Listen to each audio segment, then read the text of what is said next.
Hey, Terry, welcome back. How quick does it go from Saturday to Monday, my friend? It goes very quick. And the older you get, the quicker it goes. Yes, and the less you want it to go fast, right? I That's know exactly what you're talking about. yeah. Unfortunately, it's too bad. I was telling Terry before we came on live that we don't do our pick four show on Sundays. I had a real nice pick four yesterday at Delmar. A little bit of luck in the second to last leg when the 5 horse got disqualified into the win, so the 6 got disqualified. But if you look back at that, it was a nice one. It paid like $625 for the pick four for 50 cents. So I was thrilled with that. Hopefully we'll have something along those lines today at, I don't know, is it called Presque Downs? I'm not even sure how they pronounce it. Yeah, Presque Downs, yes. Yes, Presque Downs, an all-weather track. They're always fun to handicap, no? Yeah, they are a lot of fun. So let's hope we do really good. Last week we missed that last pick four just by a nose.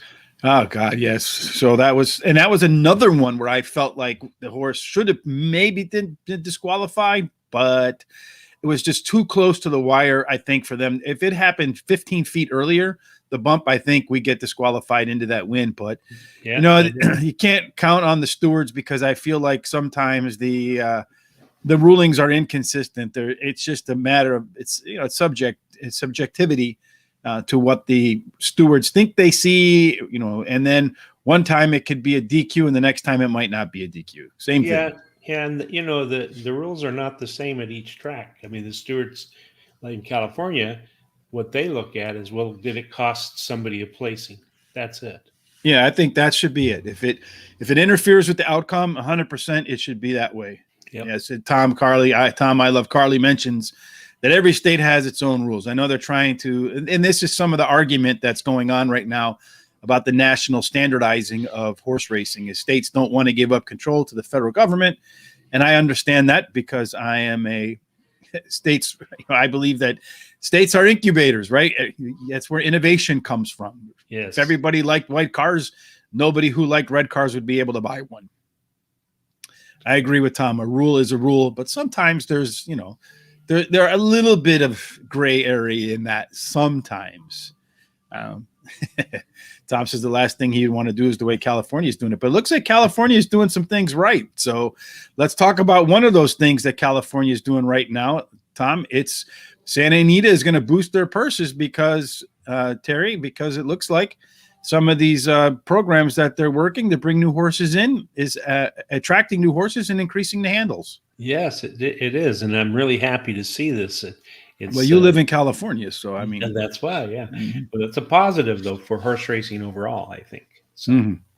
There was a positive for my pick four yesterday, bigger, but actually, I was surprised. I think the total pool was somewhere around like 350,000. I remember back in the day when we were doing pick fours at Del Mar or Santa Anita or Saratoga, they would always be up around $500,000. So I'm wondering if people are playing less and less pick fours because maybe, as our guest Bob Krakenberger told us, they're worried about the takeouts. Yeah, and that could be true. And I agree with Thomas here. He says maybe we'll get bigger than 5-horse fields. I think that this is a positive step in that direction. So yeah, I think that's going to end up. We're seeing it already, right? I mean, we are. Yesterday there were some real deep fields at Del Mar, and they were all over the weekend. And the people are pretty pumped about it. They say that 2021 they're excited about horse racing. They're seeing more people come into the game, purses rising, and yet we just keep hearing talk over and over and over again that horse racing is dead. It doesn't seem to me to be the case. No, I agree with you there. So 100%. Another thing that's we talked about before, Terry, that I find kind of interesting is we talked about this Zed Run before. This is the digital horse racing. Yes. They signed a deal with NASCAR, so you can have NASCAR like designed horses. I guess you can have digital horses with racing stripes and numbers. So if you're a Jeff Gordon fan, or I don't know who is the Harvick fan, or the two brothers, the Busch brothers, if you're a fan of them, you can make your horse look like one of their cars. Yeah, I think it's good. I think because a lot of young people are involved with this, and we need to get the young people involved in horse racing. This might be a step towards that. Well, these NFTs, I've been reading about how some of them sell for a ton of money. And I'm wondering if we're going to look back like we did with some other blockchain things, like Dogecoin, or maybe even early on with Bitcoin. Not so much now because it's more developed and a brand name. But way back in the day when no one really knew what they were, if this is indeed maybe one of those things that horse racing folks might want to get involved in, at a low end, see what, maybe not $100 or something small, kind of like you with your ticket with your authentic shares, but something that's new that might turn out to be bigger than anybody ever anticipates. Yeah, it'd be something really good to investigate and maybe get involved with, as you say. What do you think, Terry? Should you and I maybe take some of our pick four winnings and go out and buy a Zed Run horse and see if we can turn it into like the Secretariat of the digital world? I think we should do that. Yes. Hey, should we put together like something online and everybody who wants to do it and like do like a collective with Horse Racing Radar and see? I don't know what the legality of all that is, but if we can do it legally, have like everyone chip in like $10 or something and buy like a $3,000 horse or something, limit it and then train it and run it digitally and see what happens. Yeah, that'd be fun. I think we should investigate it and see if that's something we can do. All right, I'll look into it, and if it's something we can do, Terry and I will bring it up again. And we'll call it, I don't know, we'll have to come up with a name for it. So I don't know what we would name our digital horse. Let's think of a name. All right. If you could think of a great name for a digital horse, either hit us up on Twitter at Racing Radar or Facebook at Racing Radar, or hit me up in my Gmail account, gtsrichb@gmail.com. And let me know what you want to name a digital horse. I'll look into the specifics. And if it's not something that's crazy expensive, then we'll throw something together and see if we can train a digital horse to become the next Bitcoin. All right. It's a lot of fun, I think, Terry. Yeah, I do too. So now it's off from the news, Terry, to your favorite part of the day, your pick of the day. You're doing it at You're going to make me do this pronunciation again. Presque down or whatever it's called. Yes, Tom Carley says running under the radar, just under the radar, right? Something like that. Yeah, that'd be great. Yeah, Mm-hmm. that's a good suggestion, Tom. Or we can do Radar Love, right? And then we can have that song from I forget the name of it, Radar Love as kind of our as our theme song, like our walking out to take a baseball. Every player has a walkout song that can be our walkout song for our horse. That would be, I think that's a good suggestion. So, yes, this is the power of putting minds together, right? Because one idea kind of morphs into another, and the next thing you know, you have a great idea. That's right. Just like everything's happened in the past. So let's see if Terry has a great idea today with his pick of the day. First of all, my great idea was from yesterday at Saratoga on the 9th. I had my first choice, won the race, Con Lima. It paid like $8 or something, right? Yeah, $8.10 to win, $5 to place, and $3.30 to show. And for today, I'm going to Presque Downs on the race number 1. And I like number 5, Let Peace Prevail. He likes the distance of the race. Hippies. Big pardon? I said hippies must own that one. Likes the race, and he's dropping in class. He has finished 80% of the time in the money in his career and win 20% of those races. And then number 6, Quartermaster, has an excuse for his poor showing his last race as he was boxed in and bumped in the stretch turn. He has the highest last race speed rating and a good jockey who has been doing great in the last 7 days. 20 mounts, 6 wins, 4 seconds, and 2/3. And then I like as my third pick, number 2, Cruz just missed in his last race at today's distance. Finishing second. He now drops in class today for the contest.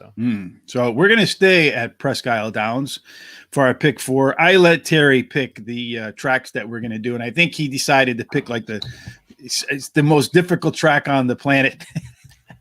Just looking at some of these horses in there. Yeah, this is my favorite phone call. I'm sure you guys get this, right? Scam Likely. Don't you like Scam Likely? Mr. Likely's calling. Yeah, I get them all the time. So I should answer it right now on air. Hi, Mr. Likely. How are you? But in any case. Well, one time it was my sister. And I thought, oh, my Lord. That was your sister. Yeah. What was she trying to sell you on? I don't know. I didn't answer it. That's pretty funny, Terry. Yeah. All right, so Presque Downs race 5, 6, 7, and 8 for the hot dog pick for Terry. Looking at these races, they're kind of deep. The horses aren't all, I mean, they're okay. They're not great horses like you see at Saratoga, at Belmont. And each one has flaws and each one has some strengths that you can point to as reasons why it might win. But in the hot dog, we only get $20. So I think we both spent our $20 today. Terry, Yeah. tell us what you like in race number 1, 5, 6, 7, and 8. Okay. In race number 1, I like my top pick is number 8, Blitzen. He's ran a good third in his last race, and it's a second start after a long break. He should do better. He has the highest race speed rating and drops in class today. And then number 1, No Way Never, showed speed for 4 furlongs in his first race. It's a 10-month layoff. And then he faltered at the end. He has a good speed rating at today's distance, and he drops in class today and has a bullet work on August 2nd. 4 furlongs, 47 and 2, breezing, and he was the first out of 11 workouts that day. Then I like number 7, Red Hot Looks, showed speed on the first race. It's named after me. That's true. Uh-huh. He showed speed on his first race since extended break, but weak and close to the wire. And probably needs another this race here. Jockey Antonio Garrado is hot right now, winning 20% of his mounts. And then number 5, Frutal. Futile. Futile. That's right. Yes, something that's doesn't have any chance. So that's a great name for a horse, Futile. Yeah. Well, he has the highest speed rating at today's distance and has the jockey Pablo Morales. He's been doing really well in the last 7 days. 20 starts, 6 wins, 4 seconds, and 2 thirds. And then in the next leg, the 6th, I like number 3, Proposition. He's going for a 3rd win in a row, a hat trick. She drops in the class after a claim and really likes the distance. And then Princess Jovancia. Yeah, Jovancia. We'll go with that. That's the official pronunciator's pronunciation. Too many P's for me. Me too. She likes the track and distance and has a hot trainer combination who in the last 7 days have had 4 winners out of 7 starts. And then now we go to the 3rd leg, and I like number 1. I'm going to single number 1 with Rio Abjeo. I think it's Rio Abajo. I think if I remember, I'm not sure, but I think Rio Abajo. I think Abajo means up in Spanish, but I'm not 100% sure. I have no idea about Spanish. Mm-hmm. He's having a good year, and he's won 4 out of 6 races this year. Today's distance shouldn't be a problem either. And in the last race, I'm going to go pretty deep. I'm going to use the 2, Which Way to Malibu. Comes in from Saratoga and makes a large drop in class. In addition, he gets jockey Huber Villa Gomez, who has been riding well in the last 7 days. 13 mounts, 4 wins, a 2nd and 3 thirds. Then I like number 1, Bush Latte. Had trouble in the last race, but still improved his speed rating. The rail post is winning right now at a 24% clip. And then I like number 8, King of Lannister. Missed by a head in his last race at 6.5 furlongs, but shortens up to 6 furlongs, which should help his front-running style. Then I like number 6, Total Distraction. Has one of the highest last race speed ratings and running second while receiving it. He stretches out today and may find that that's more desirable to his closing style. And then number 5, 50 Plus, has the most experience at this track, finishing 47% of the time in the money. He is a closer who will be coming at the end in this wide open affair.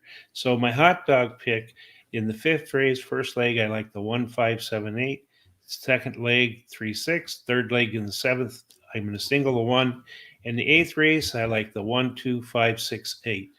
Got quite a few horses there. Maximizing your budget, Terry. That's what I like to see. I maximize mine too. In race number 5, I have No Way Never. It has the top pedigree, some of the best early fractions that any of these horses in this field have produced. And I think that's important at a distance where 36% of the winners go wire to wire, and he's on the 24% winning rail. So speed on the rail, distance favor speed, should do pretty well for him. And he's 2 bullet workouts coming into the spot. Number 8, Blichten, is turning around real fast for the trainer here. And when you look back at the last time that the horse turned around so fast, it actually won its race. So That's an interesting angle to me. In race number 6, Too Deep again, I like number 3, Proposition, like Terry does. Last race speed figure was the tops in the field, tied with Princess Javancia, which is my second pick, the 6. Both of those numbers were greater than par for this level. So if they run back just one race, both should be in contention to win. Again, you have strong early fractions for number 3, Proposition, another short distance where speed plays, 36% wire to wire. And then the last time Princess Javancia was another one, Javancia, turned around real quick, much like the 8 did in the first leg. When he turned around last time, he ran the best of his times in 6 furlongs. So we'll see if indeed that works. And he also won his last race by 6, the first race off the bench, if I remember correctly. And it was his best 6 furlong fraction time to date. So that's, I think, encouraging for me. In race number 7, Terry, I like the one as well, Rio Abajo. It's a horse that should be close to the front all the way around the track. Does like PID, P-I-D, as I'll call it, Presque Isle Downs. Has 2 trips at the track, a second, a third, and a win. And the win was its last race at 6.5 furlongs like today. I'm also going to go with the 2-horse, Good On Ya.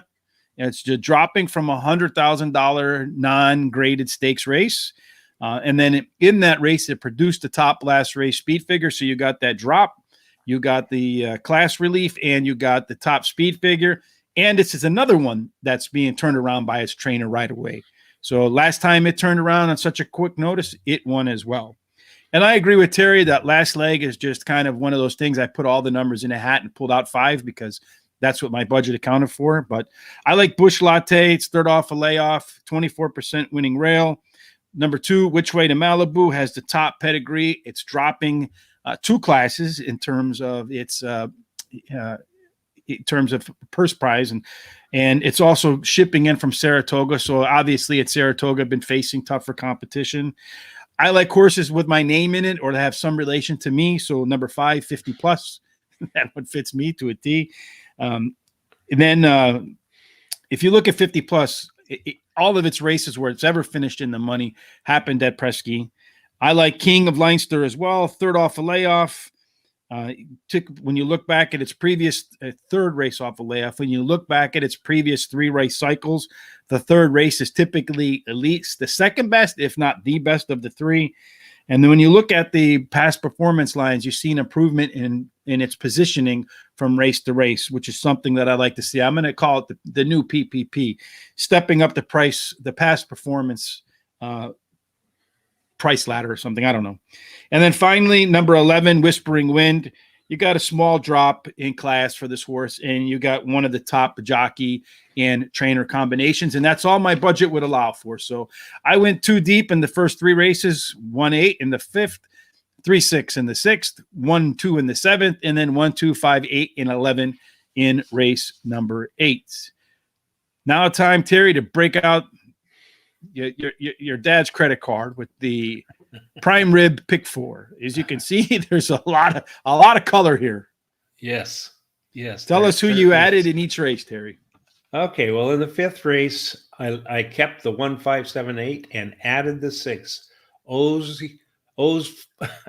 It's 40, 442. Right. It's an old Oldsmobile. A real good friend of mine growing up used to love those cars. He bought a lot of them. They are pretty sharp looking cars, but they don't make them like that anymore, Terry. They all look the same now. No, I had a 56 Oldsmobile when I was a kid. So, yeah. Well, he likes the distance where he has finished 56% of the time in the money, winning 32% of those races. He has a good record at this track, winning 27% of the contests that he's completed in. And in the 6th race, I'm going to add 2 horses. The number 2, Tactical Pajamas. She has plenty of speed and cuts back in distance, which should help her. And also she's dropping in class. And I'm going to add number 5, Lawn Dart. She has won 4 out of 7 starts at this track.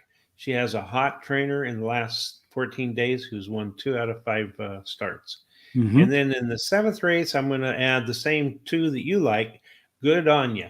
It's returning from a sprint and has the highest last race speed rating. He's also dropping in class and has the best all-weather speed among today's starter. And in the 8th race, I'm just going to keep the same 5 horses. So the prime rib for me would be the 5th race would be the 1, 5, 6, 7, 8. In the 6th race, the 2, 3, 5, 6. The 7th race, the 1, 2. And then the 8th race, the 1, 2, 5, 6. And that's all for $100. You're maxing out both budgets today, Terry. I am. Yes. Hopefully that we can find like a common line between the two of us and we can win all 4 today. So in my first leg, I'm adding the 5 horse Futile, top jockey in the entire. I probably add all. I mean, he's winning really well there. I don't see too many people with Pablo Morales' winning percentage at any particular track. He's winning at 34%. So yeah, he's doing very well. Yeah, but the horse hasn't been running as well as the jockey wins. However, it does have some of the best back class in the field. So if Pablo can get the horse to revert back to class, it can make probably easy work of this field. I was contemplating when I was doing my hot dog pick 4, I was trying to fit him in, but that last leg I wanted more coverage. And then with you, I also added the Olds 442 as the biggest purse drop in the field. And it's making the second start off a layoff. Again, I like to look back at horses and how they run in cycles. When you look back at Olds 442's past second race in 2 race cycles, it was almost always better than the first. The last one was really probably close enough to win here. In race number 6, I'm adding the 2. Tactical Pajamas is dropping in class. And then when you look at this horse, it's another one that's coming down in class. Last time out, ran for $100,000 non-graded stakes. So it's been facing some better horses. And in that non-graded stakes, $100,000 race, did run some of her best fractions. Race number 7, I'm adding the 3, a little bit of a price here for me. That's Valentine Bug.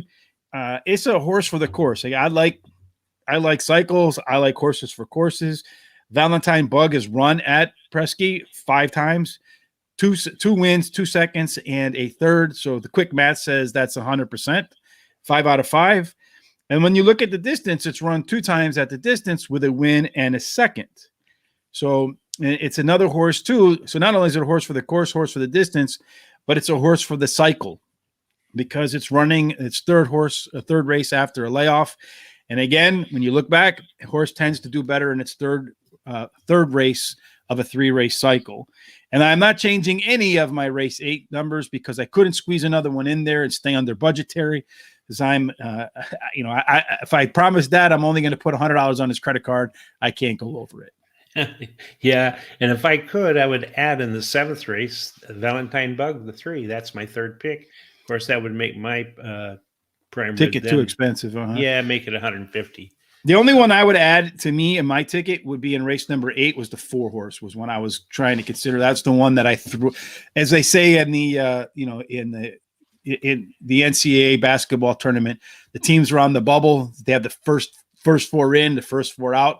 Well, the 4 was the first out of my tickets today. Yeah, that last leg is just wide open. Completely. Yeah, I was trying to figure out if I singled a horse, if I could all it. And then I thought, well, I'm not so sure that there are any horses in this field. I know you wanted to single that you did single the one in, I think, race number 7 in the hot dog. But when I was looking at race number 7 and I saw that 2 horse, I figured the 2 horse is going to give the one all he can handle. So that's why I didn't go ahead and single it. I was thinking about it as well. Yeah, for sure. I agree with that. I certainly do. And the only reason that I singled in that hot dog was I wanted more coverage in a couple of the races. So, but that, as you know, that I do this from time to time, in reality, I would all that last race. So I'd figure out a way to do that for under a certain budget. So. Maybe one of these days we'll sit down and we'll talk a little bit, instead of covering the news, we'll talk a little bit about building tickets.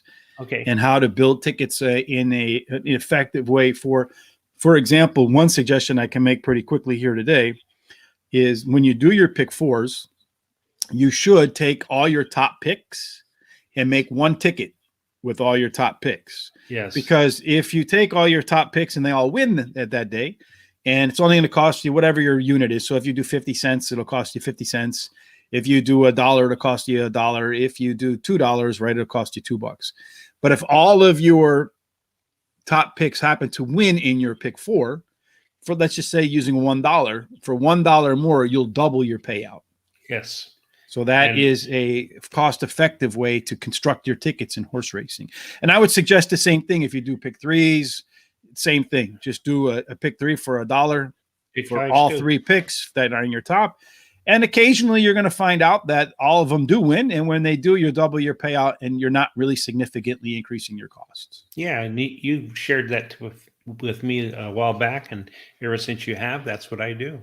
I do it with my pick 5s too. Have you cashed any? I've cashed a couple of pick 3s. Pick 3s. So you doubled your payout. So it's worth it then, right? Yeah. Yeah. So, especially if you happen to catch a shot on the as one of your top picks. Yeah, one of them was pretty nice too. It was $98. So that covers the next 97 of them. That's right. Yep. And I know, Terry, you probably haven't done 97 of them since then. No, I haven't. No. So yeah, and there's other ways to do it too. So we can talk about ticket construction and ways to allocate your money perhaps a little bit more. Why I don't want to say wisely, but a little bit more prudently, so that if you do hit, it increases your chances to increase your payouts without necessarily decreasing your chances to win. Yeah, and I know there's a lot of people that say you shouldn't all races, but for me, some of the largest payoffs that I've gotten in pick 4s and pick 5s are because I alled, say, a maiden claiming race or something like that.